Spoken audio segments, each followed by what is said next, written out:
Welcome. And this is our last YouTube video of 2022. We actually started in January. So this is a whole year for us. Whole year. So thank you for joining us today. We want to talk today in honor of the end of the year about gratitude and about taking stock of the things that you have accomplished this year, even if you haven't gotten a job or relaunched your career, maybe even gotten an interview or even started. We know, because we've been in your shoes, that you've done a lot. And we want you to take this moment to take some credit for it. Right. You know, oftentimes what we do is we look at everywhere where we don't measure up to this standard that we hold for ourselves. And that can be really, really self-sabotaging when you do that.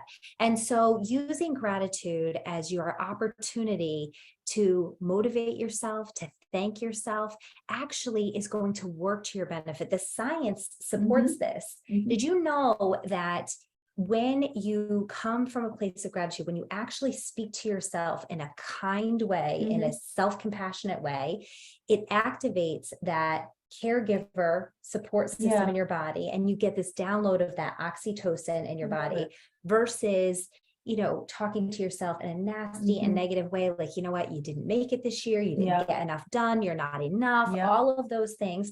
That just gives you this download of cortisol and adrenaline, and that creates anxiety. And over time, that can put you in a place of depression and, you know, stress. At the very least, you're not going to be showing up as your best self. 100%, 100%. Yeah. So we want you to end this year in a place of gratitude. What are you grateful for yourself that you've accomplished this year? So we've put together a list of some categories for you to really think through this. And we're also going to provide you with our goal setting guide that takes a forward look into 2023.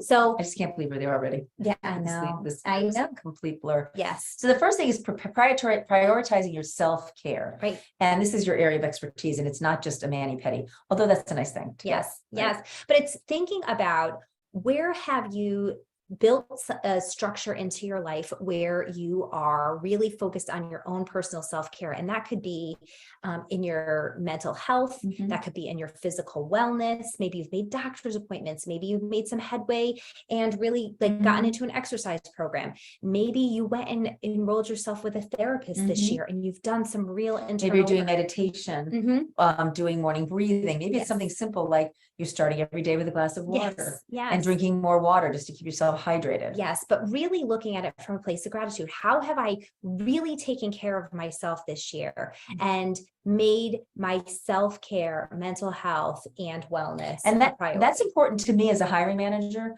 I can read someone who's unhealthy right away. I don't want someone like that on my team. I don't want someone who's not going to show up for work, who's going to show up depleted. I want someone who's well. I want someone who exercises and shows that they're taking care of themselves mentally and physically. So it is something, it's a gift for you, but it's also something you want to present when you're going out there to look for a job. The second thing, a good example, is maybe this is the year you actually set up a family calendar. Yes. You know, other years you've been willy-nilly, but this year, because you're thinking ahead about a career pivot or a career relaunch, you said, I've got to get my handle around who's going where, when. We both have 4 kids. We know that. And if you've done that, then give yourself a little pat on the back, because that's also kind of a form of self-care. Well, and in establishing a family calendar also can allow you to let go some of the responsibility of being the one that knows everything and is in charge of everything at all times. It gives just kids a sense of independence too. Yes, you can just simply say, check the family calendar. Check the family calendar. Okay, the next one is getting help at home, like housekeeper, carpool, grocery shopping. Maybe you got support from the people that live under your roof. Maybe you've stopped being the one who is doing everything for everyone, and you've actually enlisted the people in your family to help and support you. Maybe you've outsourced it in some way. And that's actually really good preparation for re-entering the workplace or changing careers, because you're going to have demands on your time that you didn't have before. Something's got to give. So in fact, in our program, we spend a whole lesson just on teaching you how to look through what you do, sort, and then decide who's doing what. Because when you go back to work, you can't be there all the time doing all those things that you've been doing. So kudos to you if you've done that. Yes. You know, maybe it's this, another area you can look at is maybe that like big home project that you said that you've been saying for years years you were going to accomplish, you've done, Or like a personal project for yourself. Yes, like a photo album. I know that for so many of us, that's stressful. Like we want to do that. We see the people with the perfect photo albums and we aspire to that. Maybe you are one of the people that got that done. Maybe, and we've both done this too, maybe this year you helped your child do a really good college search and they have now been accepted into a school. It's a great fit. That's going to make you feel better about them going out into the world. That's a project. That's something that you were intimately involved in. And you can give yourself a little pat on the back for that. Yeah. And really looking at that, like Brian and I had this discussion in the fall because I was just feeling like extremely overwhelmed and like, it's a big deal. Just really feeling like, oh my gosh, like what has gone on? And we had a child graduate. We had 3 children change schools. We had like all of these big life events that had happened. And instead of looking at it from a place of, oh my gosh, what's wrong with me? It was, oh my gosh, we accomplished all of that over these last few months. So really taking a good look at your life in these last 365 days and thinking, gosh, 365 days, I can't even believe I accomplished exactly. all That's what we want you to feel like. Yeah. You've probably very likely been volunteering in your community.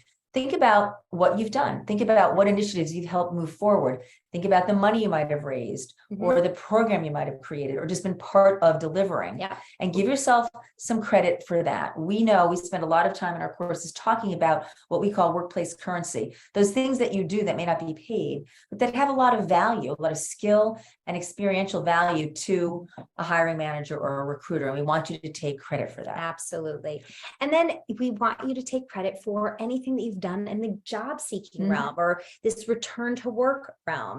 So, you may have set up your LinkedIn page this year. We had many students who took our LinkedIn lab this year, and they are out there with success. We had many students go through our cohorts of our career relaunch course.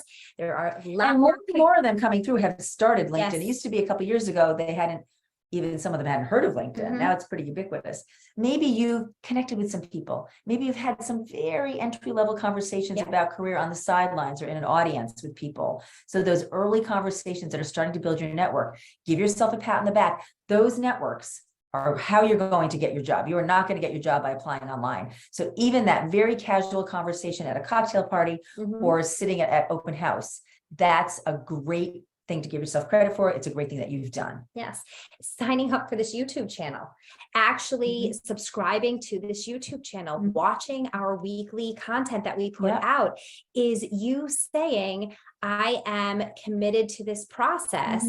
And you should be really grateful to yourself for doing that, putting structure around a job seeking activity, journey is really, really important. And you are doing that. And maybe you could even write us a little note in the comment section and let us know what you've done. We love to see that kind of feedback from people. Or content that you would like for 2023. Yeah, that's even better. We're looking for ideas for 2023 because we've covered a lot in 2022. So please write those down. Right. And then we have, as you mentioned at the beginning, we have a freebie we want to give you, and you can access it below.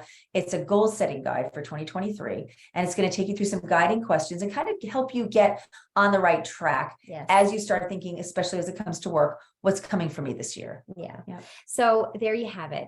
How are you going to end this year with gratitude for yourself and all that you've accomplished in the last 365 days? That's our challenge to you in this YouTube. If you liked what you heard today, you can subscribe to our YouTube channel. You can also click that like button. And if you want to hear more about our programs and join our PTLU community in 2023, you can find us at www.preparetolaunchu.com. Thanks.